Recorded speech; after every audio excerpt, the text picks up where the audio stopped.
Hello everyone, this is सागर। आशा करता हूँ कि आप सब बढ़िया हो, सब कुछ अच्छा हो आपके साथ। सो बेसिकली ये वीडियो मैं इसलिए बना रहा हूँ क्योंकि मैंने अभी बहुत ही एक यूनिक एग्ज़ाम दिया है जिसका नाम है महिला पर्यवेक्षक। और जैसा कि आपने टाइटल से पढ़ लिया होगा, तो मैं अपना एक्सपीरियंस यहाँ साझा करने आया हूँ। What kind of experience I have been through. तो हुआ ये कि जनवरी में मैं एक शूट में गया था। जैसा कि आप जानते हैं कि मैं मॉडल एक्टर भी हूँ, तो I was shooting for something and वहाँ एक मेरे को एक्टर हैं, उन्होंने मुझे बोला कि एक एग्ज़ाम फॉर्म आया है जो अगर आप भर दोगे तो उसमें पुरुष की वैकेंसी भी है। तो मैंने बस रैंडमली उसी को बोला कि आप मेरा एग्ज़ाम फॉर्म भर दो, तो लेट्स सी व्हाट हैपन्स। तो मैंने वो एग्ज़ाम फॉर्म भरा और उसके बाद मैंने तुरंत ही बुक्स ख़रीदी एंड प्रिपरेशन स्टार्ट की। जो भी मेरा ऑफिस का काम था उसके साथ साथ मैंने वो चीज़ की।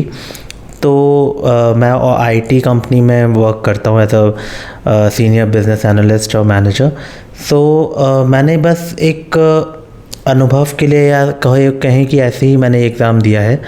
तो जब मेरा एग्ज़ाम 25 मार्च को था इंदौर में। बेसिकली मैं भोपाल से हूँ बट मेरा सेंटर इंदौर में पड़ा, आई डोंट नो व्हाई। सो इंदौर में मैं गया एग्ज़ाम देने एंड मैं बहुत डरा हुआ था क्योंकि मैंने गवर्नमेंट एग्ज़ाम्स कभी दिए नहीं। कभी मैंने मतलब दिए हैं बट उतने सीरियसली होके कभी दिए नहीं। बट ये वाला मैंने बहुत सीरियस होके इसकी तैयारी की। मैंने जनवरी से तैयारी में लग गया था, जनवरी फरवरी और मार्च 25 तक मैंने इसकी तैयारी की। तो जब मैंने एग्ज़ाम दिया तो ऑफ़ कोर्स टफ़ था पेपर, मुझे टफ़ लगा। एंड जैसा कि मैं आपको बताना चाहूँगा, जो मैंने फैक्ट्स पढ़े थे, जो ईयर्स पढ़े थे कि किस ईयर ये लॉन्च हुआ, किस ईयर ये स्कीम न्यूट्रिशन और हेल्थ में महिला पोषण से, देन बाल विकास से, ये सब चीज़ें मैंने इतनी सारी चीज़ें पढ़ी थी, उनमें से वो फैक्ट्स वाले क्वेश्चन कहीं नहीं आए। रही बात मेरे स्कोर की, तो मेरा स्कोर 178 रहा आउट ऑफ 200। तो मुझे नहीं लगता वो कितना अच्छा स्कोर है, कितना गलत स्कोर है, आप मुझे ज़रूर बताइएगा कमेंट सेक्शन में। बट 178 स्कोर मेरी लैब में हाईएस्ट था, इवन मेरे सेंटर में हाईएस्ट था। तो मुझे खुशी है इस बात की कि मैंने कहीं ना कहीं एक हाईएस्ट स्कोर प्राप्त किया है। बट आई डोंट नो कि रिज़ल्ट क्या होगा, so I am very worried also. Apart from that मैं आपको कुछ चीज़ें बताना चाहूँगा जो कि मुझे इस एग्ज़ाम की तैयारी में अच्छी लगी। क्योंकि मैंने सुना है 13 अप्रैल तक ये पेपर है, तो जो लोग ये वीडियो देख रहे हैं उनको कहीं ना कहीं सहायक होगा। तो पोषण वाइटामिन्स जो होते हैं, आपके किसी भी तरीके की डेफिशिएंसी होती है, उनको ज़रूर पढ़ के जाइएगा कि किस विटामिन से किस तरीके की डेफिशिएंसी होती है और क्या संपूर्ण आहार होता है, क्या कुपोषण के लक्षण होते हैं और कुपोषण से जीतने के लिए हम क्या क्या कर सकते हैं, उस तरीके के प्रश्न ज़रूर आए थे। सेकेंडली मैनेजमेंट प्रश्न ज़रूर आए थे कि अगर आप एक आंगनवाड़ी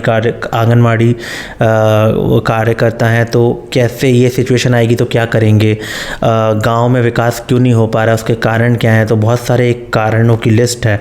बहुत लेंदी क्वेश्चन आते हैं, लेंदी इन द सेंस आपको पढ़ना पड़ेगा, टाइम देके आपको उन प्रश्नों को पढ़ना पड़ेगा, आंसर्स को पढ़ना पड़ेगा।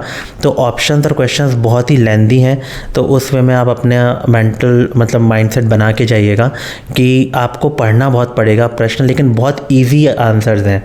अगर आप एक बार पढ़ोगे और समझोगे और दिमाग लगाओगे ना, तो ईज़िली आपको उसके आंसर्स पता चल जाएंगे। सेकेंडली मैं एक टिप देना चाहूँगा जिसमें मैं कहूँगा कि ऑप्शंस को कंपेयर करें। एक ऑप्शन है उसको कंपेयर करें, फिर उसको सेग्रीगेट करें कि एक आउट, फिर जो सही है वो आपको ऑटोमेटिकली मिल जाएगा। तो सारे ऑप्शंस को, ऐसा नहीं कि एक ऑप्शन पढ़ा कि हाँ यही सही होगा, सारे ऑप्शंस को बिल्कुल अच्छे से पढ़ें और तभी आंसर दें। एक प्रश्न ये आया था कि अगर आप बच्चों से रिलेटेड काफ़ी सवाल आए थे कि छोटा बच्चा कब खुद से उठ के बैठ जाता है। तो खुद से उठ के बैठ जाना, इसका आंसर था 4 से 6 महीने के बीच, जो कि सही था, मैंने सही टिक किया था।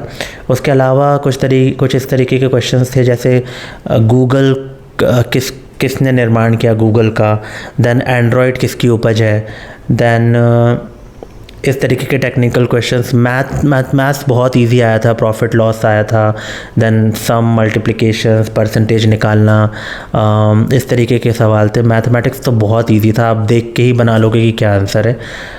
अनसीन पैसेज था, वो भी मतलब गद्यांश अपठित गद्यांश जिसके कहते हैं, तो वो भी बहुत सिंपल था। दोनों लैंग्वेजेस में ये पेपर होता है, हिंदी इंग्लिश दोनों में प्रश्न और उत्तर दोनों थे, मतलब ऑप्शंस।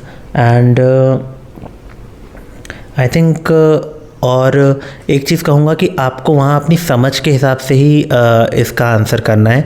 वहाँ जो भी आप पढ़ रहे हो उसके बेसिस पे, जो भी पढ़ के आप जा रहे हो ना, उसके बेसिस पे ऑप्शंस को एक्सप्लोर करना, ऑप्शंस को कंपेयर करना, और ऑप्शंस के कंपैरिजन के बाद अपना दिमाग लगा के कि क्या सही हो सकता है। क्योंकि जो आपने पढ़ा है उसके डायरेक्ट क्वेश्चंस नहीं आ रहे हैं, इर्द गिर्द बहुत घुमा के क्वेश्चंस आ रहे हैं।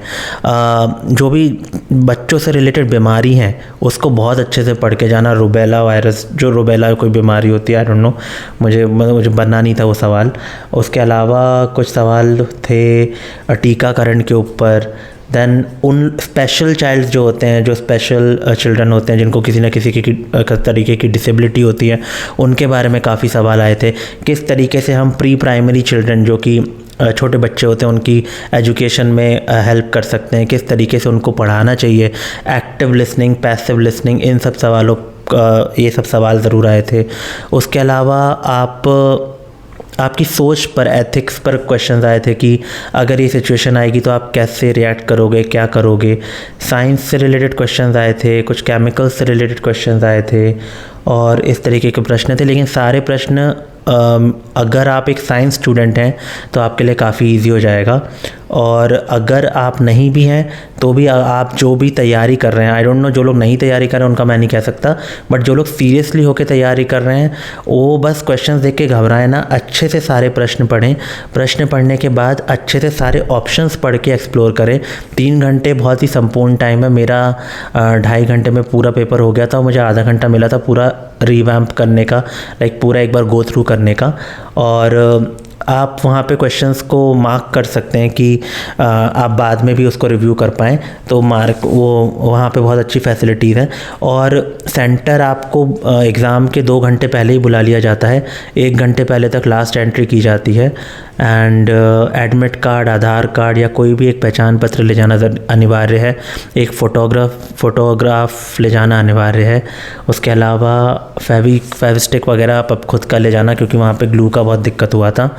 And that's it. आप कोई हेयर क्लिप, आप कोई हेयर बैंड और मतलब किसी भी तरीके की ज्वेलरी वगैरह कैरी ना करें अगर आप महिलाएं हैं तो। वो सब अलाउड नहीं है बिल्कुल भी। नोट्स अलाउड हैं, आप पैसे ले जा सकते हैं, बट चिल्लर या कोई भी मेटेलिक धातु की चीज़ अलाउड नहीं है। जूते भी उतरवा के चेक होते हैं, तो सब कुछ उस हिसाब से आप जाइएगा।